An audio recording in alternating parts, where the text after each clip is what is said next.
दोस्तों,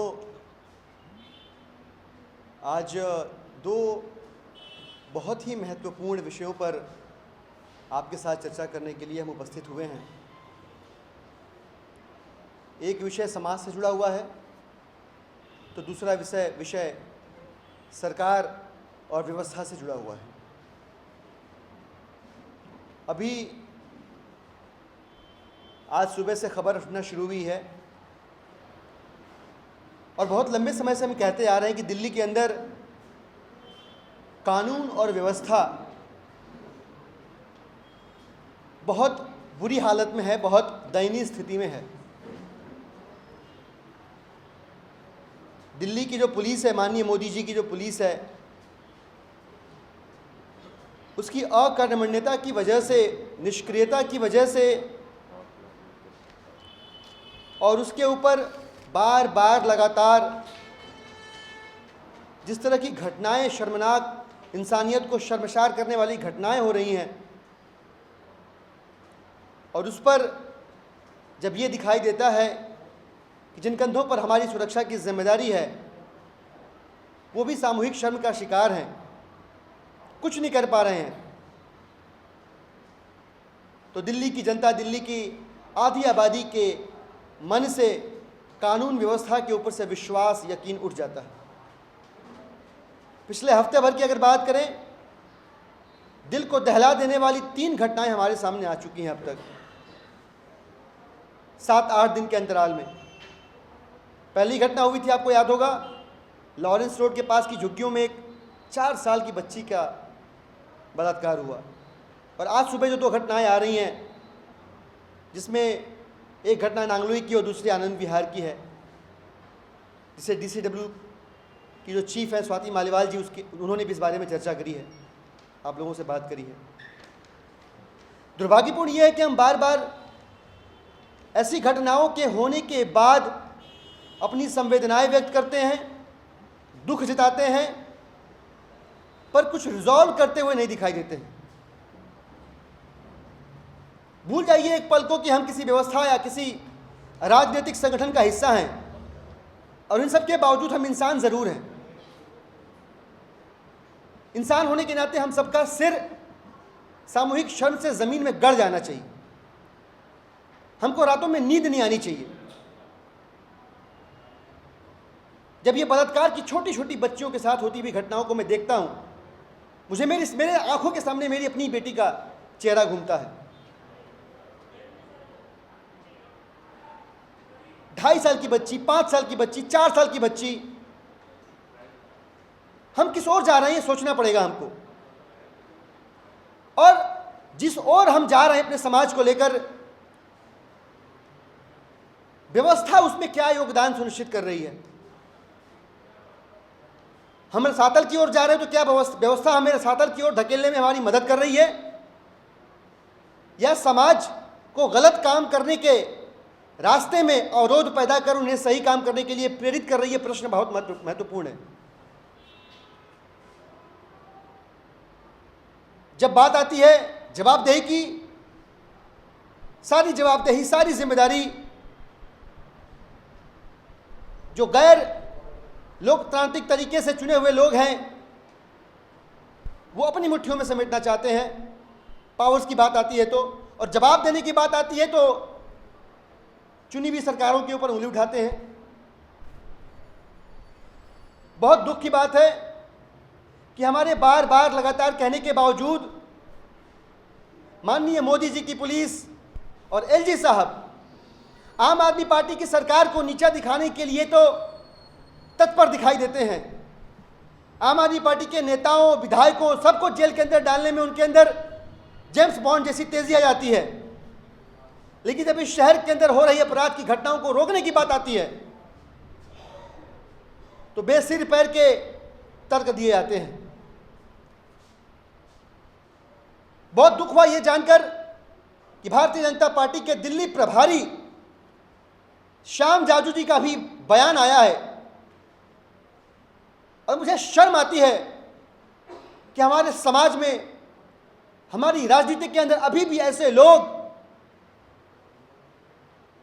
ऐसी दरिंदगी की भरी घटनाओं के ऊपर इतने ओछे और हल्के बयान देकर सरवाइव कर जाते हैं राजनीति में। श्याम जाजू जी के लिए बच्चियों के बलात्कार की घटना एक छोटी मोटी घटना है, जिसमें उन्हें लगता है कि माननीय केजरीवाल जी राजनीति कर रहे हैं। शर्म आनी चाहिए आपको। केजरीवाल जी अगर राजनीति कर रहे हैं तो इस तरह से मानवता के हक में, महिलाओं के हित में राजनीति करने से आपको किसने रोका है? आपको अगर रोका है तो आपकी अपनी राजनीतिक संस्कृति ने, जिसके कारण निहाल चंद जैसे बलात्कारियों को आप अपने मंत्रिमंडल में रखते हैं और इस वजह से अपराध करने वालों के हौसले बुलंद होते हैं। एक बार शर्म के साथ अपने परिवार पर नजर डालिए, आईना देखिए जनाब, और फिर कहिएगा कि हमारी राजनीति किस ओर जा रही है और हमें किस ओर लेके जाना चाहिए। हम निवेदन करेंगे, ये बहुत संवेदनशील विषय है। हम हाथ जोड़ के गुजारिश करेंगे केंद्र की सरकार से और दिल्ली की पुलिस से कि 483 करोड़ रुपए जो खर्च होने थे 16,000 पुलिस वालों की नियुक्ति के लिए, बहुत बड़ी रकम नहीं है। दिल्ली के अंदर जो 404 करोड़ रुपए खर्च करने थे आपको सीसीटीवी कैमरे लगाने के लिए, वो भी बहुत बड़ी रकम नहीं है। हमारे माँ बहनों बेटियों की इज्जत उससे कहीं ज्यादा कीमती है। आपसे गुजारिश है हाथ जोड़ के कि थोड़ा संवेदनशील हो जाइए। आप एक बार कह के तो देखिए, आम आदमी पार्टी की सरकार का हर व्यक्ति और आम आदमी पार्टी के संगठन का एक एक आखिरी कार्यकर्ता आपके साथ सहयोग करेगा, आपके साथ कंधे से कंधा मिलाकर चलेगा दिल्ली शहर के अंदर महिलाओं के प्रति हो रहे अपराध को रोकने के लिए। हम आपको भरोसा दिलाना चाहते हैं कि एक बार आप प्रयास करते हुए दिखाई तो दें। एक राजनीतिक संगठन के रूप में किसी भी कदम पर, किसी भी मोड़ पर हम आपको निराश नहीं करेंगे। पर दुख की बात तो यह है कि ओछी बयानबाजी के अलावा आप अभी तक कॉन्क्रीट सॉल्यूशन प्रस्तुत करते हुए दिल्ली की आधी आबादी के सामने नजर नहीं आ रहे हैं। दोस्तों, समाज का हिस्सा होने के नाते आप लोगों से भी हमारी गुजारिश होगी कि जो जिम्मेदार लोग हैं उन्हें सवालों के घेरे में रखिए। आप लोगों के जरिए उन तक हमारी बात पहुंचे, यह आप सुनिश्चित करिए ताकि शहर के अंदर महिलाएं, बच्चे अपने आप को सुरक्षित महसूस कर सकें। इस शहर के अंदर जो हैवानियत का काला साया है उससे शहर की महिलाएं और बच्चे मुक्ति पा सकें। साथियों, पिछले दिनों 3 घटनाएं हुई हैं जो पूरे समाज को झकझोर देने वाली हैं। एक बलात्कार की घटना हुई 4 साल की बच्ची के साथ, फिर ये घटना हुई 2.5 साल की बच्ची के साथ, 5 साल की बच्ची के साथ। और इतनी बड़ी घटना होने के बावजूद अगर आप इस पे आवाज़ उठाइए तो पूरा पुलिस प्रशासन से लेकर भारतीय जनता पार्टी के लोग ये कहने लग जाते हैं कि आप राजनीति कर रहे हैं, आप राजनीति कर रहे हैं। महिलाओं को सुरक्षा दिलाना ये हम सबकी नैतिक जिम्मेदारी है और पूरे देश में भाजपा के लोगों को ये समझना चाहिए कि चाहे कश्मीर हो, चाहे कन्याकुमारी हो, हिंदुस्तान के हर राज्य में पुलिस की जिम्मेदारी है महिलाओं को सुरक्षा देना। अगर पुलिस उसमें विफल होगी, सरकार उसमें विफल होगी, तो आप कह रहे हैं उस पर सवाल भी मत उठाइए। दामिनी कांड के बाद क्या कदम केंद्र सरकार ने महिलाओं की सुरक्षा के लिए उठाए, ये सवाल हमको पूछना पड़ेगा और बार बार पूछना पड़ेगा। दिल्ली पुलिस ने क्या क्या कदम उठाए, ये हमको पूछना पड़ेगा और ये इसके आंकड़े मौजूद हैं। अब किसको झूठ बोल रहे हैं, किसको बेवकूफ बना रहे हैं? 2012 में महिला उत्पीड़न से संबंधित 3,842 मामले दर्ज किए गए, जिसमें बलात्कार की भी घटना थी, छेड़खानी की भी घटना थी, मारपीट की भी घटना थी। 3,842 मामलों में से 2,783 मामलों में चार्जशीट दाखिल की गई, यानी सारे मामलों में चार्जशीट भी दाखिल नहीं की गई। और उसके साथ साथ जो लोग कन्विक्ट हुए उनकी संख्या मात्र 71 है, 71। 2013 का आंकड़ा है 9,271 मामले महिला उत्पीड़न के दर्ज किए गए, जिसमें बलात्कार से संबंधित, छेड़खानी से संबंधित मामले थे। और इन 9,000 मामलों में से 9,271 मामलों में से 6,053 मामलों में चार्जशीट दाखिल की गई, यानी लगभग 3,000 से ज्यादा मामलों में तो चार्जशीट ही दाखिल नहीं की गई पुलिस के द्वारा। और जो लोग कन्विक्ट हुए उनकी संख्या मात्र 65 है, 65। अब 2014 के आंकड़े पे आ जाइए। 11,209 मामलों में मुकदमा दर्ज हुआ महिला उत्पीड़न से संबंधित, और 3,890 मामलों में चार्जशीट दाखिल हुई, यानी चार्जशीट दाखिल करने का रेशियो जो है वो लगातार गिरता गया, और ये करीब करीब 7,000 से ज़्यादा मामलों में तो पुलिस ने चार्जशीट ही नहीं दाखिल की। और जो कन्विक्ट हुए लोग 2014 में, उनकी संख्या मात्र 9 है। 2015 का आंकड़ा है 7,124 मामलों में एफआईआर दर्ज हुई महिला उत्पीड़न से संबंधित। 324 मामलों में अब तक चार्जशीट दाखिल हुई है, और एक मामले में कन्विक्ट हुआ है व्यक्ति। अब आप बताइए कि दिल्ली पुलिस दिल्ली की महिलाओं की सुरक्षा के लिए क्या कर रही है?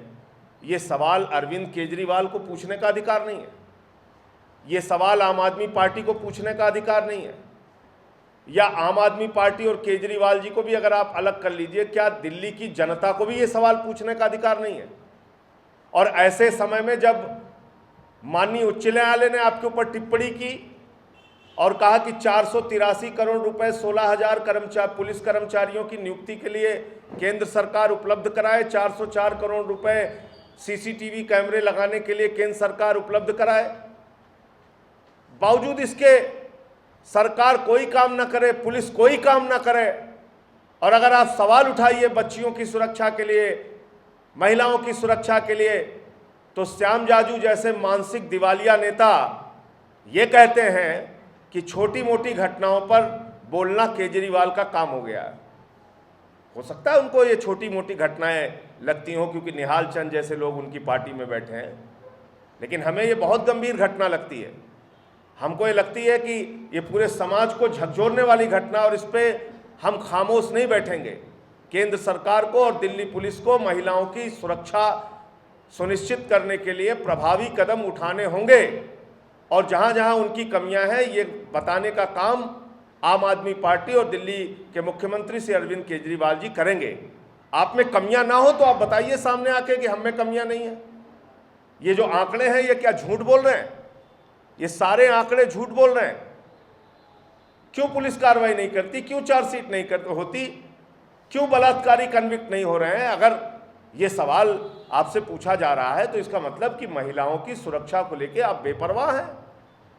मोदी जी बेपरवाह हैं, राजनाथ सिंह जी बेपरवाह हैं, गृह मंत्रालय बेपरवाह है, बस्ती साहब बेपरवाह हैं। ये बोला जाएगा और बार बार बोला जाएगा, क्योंकि आपका सिर्फ एक काम रह गया है कि दिल्ली सरकार जो भी काम करे उसमें अड़ंगे डालिए, और दिल्ली सरकार अगर कोई सवाल खड़ा करे तो उसको आप ये कह के टाल दीजिए कि अरे ये तो राजनीति कर रहे हैं। सुबह से लेकर शाम तक, चाहे अजय माकन हो, चाहे इनकी पार्टी के सतीश उपाध्याय हो बीजेपी के, हर मसले पर बोलते हैं, लेकिन कोई बलात्कार की घटना हो जाए, कोई महिला सुरक्षा से संबंधित मामला है, उस पर बिल्कुल नहीं बोलेंगे, उस पर कोई प्रदर्शन नहीं करेंगे, कोई आंदोलन नहीं करेंगे। तो क्या मानसिकता है इनकी? तो दिल्ली की महिलाओं को सुरक्षा दिलाने की जिम्मेदारी केंद्र सरकार की है, दिल्ली पुलिस की है। उसके साथ दिल्ली सरकार की जो भूमिका है उसका हर तरह से पालन अरविंद केजरीवाल जी करेंगे, हम सारे लोग करेंगे। लेकिन अगर इसमें कहीं कोई कोताही बरती जाएगी तो वो सवाल उठाया जाएगा, उसको खड़ा किया जाएगा। नंबर एक बात। दूसरी बात, एलजी साहब का जो तानाशाहीपूर्ण रवैया है वो निरंतर जारी है। हर मामले में कोई भी अच्छा काम अगर दिल्ली सरकार करने जाएगी तो उसमें अड़ंगा लगाना और उसके खिलाफ जाके काम करना, ये उनका एक चलन बन गया है, गृह मंत्रालय का चलन बन गया है। और ये सब कुछ मोदी सरकार के इशारे पर होता है, ये समझ में भी आता है। आज कोई भी ईमानदार अधिकारी दिल्ली के अंदर काम नहीं कर सकता है। अभी एक वैट कमिश्नर विजय कुमार जी, उनको रिलीव कर दिया गया। दिल्ली में जब से विधानसभा का गठन हुआ है, जब से चुनाव होते हैं, जब से मुख्यमंत्री यहां पर होते हैं, आज तक दिल्ली के इतिहास में कभी भी किसी अधिकारी को सीधे एलजी ने रिलीव नहीं किया। ये पहली घटना है कि मुख्यमंत्री के रहते हुए बगैर मुख्यमंत्री को विश्वास में लिए एलजी ने एक ईमानदार अधिकारी को रिलीव कर दिया। और उसके पीछे कारण क्या है, वो कारण आपको जरूर बताना चाहता हूं। जिस वैट कमिश्नर को रिलीव किया गया है, दरअसल उसने एक ऐसे व्यक्ति के ऊपर हाथ डाला जो अंतर्राष्ट्रीय हवाला कारोबारी है, जिसके एक कमरे से 250 कंपनियां चलती हैं और उन 250 कंपनियों के फर्जी कागजात वैट कमिश्नर ने पकड़े। और जैसे ही वो कागजात पकड़े जाते हैं, वैट कमिश्नर का ट्रांसफर कर दिया जाता है। जो व्यक्ति जिसकी तलाश इंटरपोल को है, उस पर अगर दिल्ली सरकार का अधिकारी विजय कुमार हाथ डालता है तो एलजी साहब उसका ट्रांसफर कर देते हैं। ये अंतर्राष्ट्रीय हवाला कारोबारियों से एलजी नजीब जंग के क्या रिश्ते हैं, इनको बताना चाहिए। ये अंतर्राष्ट्रीय हवाला कारोबारियों से मोदी सरकार के लोगों में और गृह मंत्रालय में बैठे हुए लोगों के क्या रिश्ते हैं, इनको स्पष्ट करना चाहिए। और जिस प्रकार की सूचना है कि इसमें बड़े पैमाने पर पैसे के लेन देन भी हुए हैं, ऐसी चर्चा है, क्योंकि एक 250 कंपनियों का फर्जीवाड़ा एक अधिकारी पकड़ रहा है, उसके बाद उसका तत्काल उसको रिलीव कर दे रहे हैं। दीपावली के समय में जब वैट की ज़्यादा वसूली होती है, आने की संभावना होती है, ऐसे समय में आपने उसको रिलीव कर दिया, तो इसके पीछे क्या गड़बड़ है, क्या कुछ चल रहा है गोलमोल, ये बात भी स्पष्ट करनी चाहिए केंद्र सरकार में बैठे हुए लोगों को। और इस पूरे मामले को लेकर आम आदमी पार्टी महामहिम राष्ट्रपति से भी मिलेगी और देश के गृह मंत्री श्री राजनाथ सिंह जी से भी मिलेगी। साथ ही साथ इस पूरे मसले को लेकर सोमवार को इसमें क्या भ्रष्टाचार का खेल हुआ है, कैसे लोगों को रिलीव कर दिया गया, इस पूरे मसले को लेकर आम आदमी पार्टी एसीबी में भी अपनी शिकायत दर्ज करेगी एलजी के खिलाफ, और उसमें मीडिया क्या कार्रवाई करते हैं ये भी देखना पड़ेगा। तो इन दो मसलों पे मुझे अपनी यही बात कहनी थी। मैं उम्मीद करता हूं कि प्रधानमंत्री जी जो दिल्ली को अपना घर बताते हैं, जो चुनाव में कह रहे थे कि दिल्ली तो मेरा घर है, मैंने बहुत वर्ष यहाँ गुजारे हैं, जिन्होंने लाल किले से भाषण दिया था कि बेटियों को रोकते हो और बेटों को घर से जाने देते हो,